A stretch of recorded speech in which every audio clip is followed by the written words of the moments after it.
Greetings, fellow humans. Katrina here. Quick disclaimer, I'm a professional, not your professional. Nothing I'm about to say should be taken as medical, legal, otherwise advice. This podcast is purely for education and entertainment. That is it. Disclaimer over.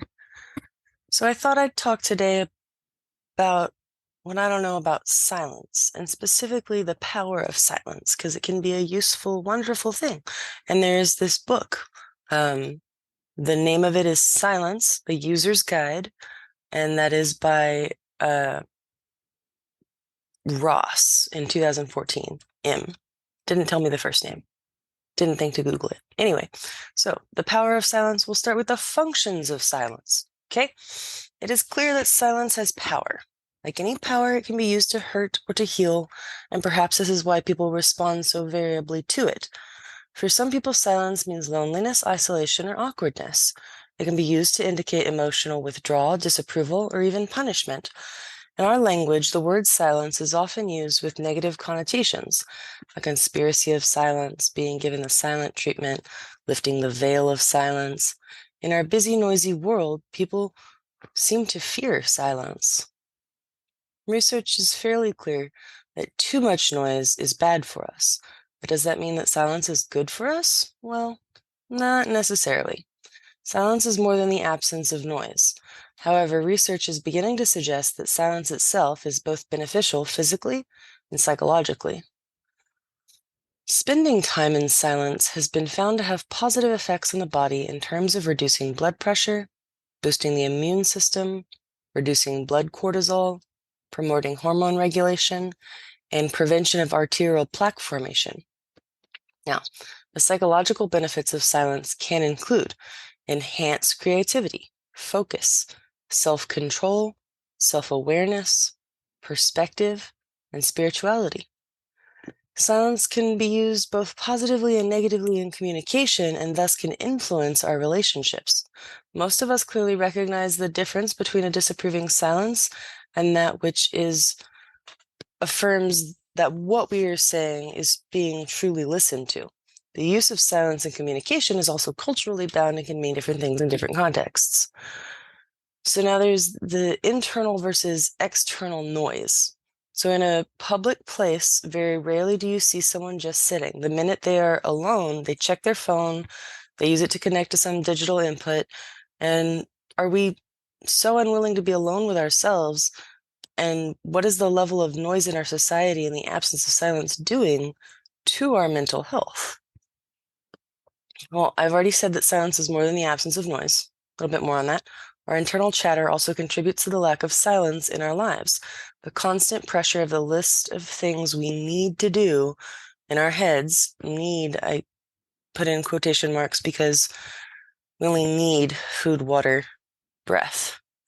And so, well, shelter. Anyway, but plus our culturally driven self-evaluations often make us uncomfortable just sitting and being.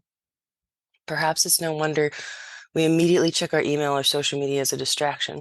This can then become a vicious circle, as then we have even more things to attend to or compare ourselves with. Now there's a paradox here. So the paradox of silence. Ross, the author of this book that I mentioned, suggests that silence is both context and process. It is both our natural state, having been evolutionarily necessary for our survival, and also a choice. The choice is to pursue a metaphorical space not bound by language, which allows our human constructs to fall away, allowing access to our authentic self and communication between our inner and outer selves. Silence is a place of paradox, which has the potential for the balance of dialectical conflicts and healing, allowing us to hear our heart, quiet our chaotic consciousness, and achieve some inner stability. If we can learn to cooperate openly with silence in our lives, the potential benefits to health and well-being are huge. So, routes to silence. As suggested earlier, right? As suggested earlier, silence is not necessarily linked to the environment. So experienced meditators can achieve non-reactive states of presence even in what would be known as disruptive situations. However, for most people, learning to use silence positively does involve relative quiet, and various forms of meditation training, retreats, and wilderness experience have tapped into this. But accessing the power of silence does not have to cost money. Open curiosity and the willingness to encounter yourself in silence are the most important resources. Spending time in nature can be just sitting in your garden or going for a walk. Learning to meditate can be achieved by accessing many of the free web resources, and going on a retreat can simply involve going to your local community center or church quietly during your lunch hour. Most places won't mind you popping in during the day, like a church or something, to just like do quiet contemplation. The potential healing available in silence is being with our difficult thoughts is not always pleasant or comfortable. This is one of the reasons that many people abandon meditation. They're like, I can't do it. My brain won't shut off. Learning to use the power of silence has wonderful potential to improve our lives and is free to all with the persistence to cultivate it. Persistence is one of my values. I want to tell you a little bit about the person who wrote this article. Like I said, it comes from the book Silence, A User's Guide by Ross. But the person who wrote what I read today was actually Sarah Monk, and she's a student on the MAP course at Buckinghamshire University. And she has a degree in psychology from Southampton University and an MSc in clinical psychology from the University of Surrey. She also has voluntary roles with a number of charities and lives well with CFS. So a little bit of a background there can sometimes be helpful into the insight of the author.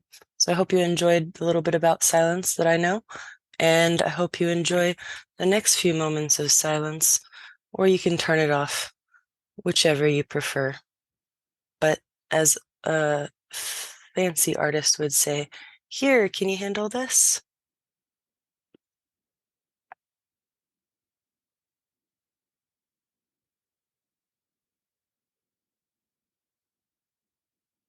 And if that felt like a long time, it was only 10 seconds. So everyone have a wonderful day. I appreciate each and every one of you simply for existing.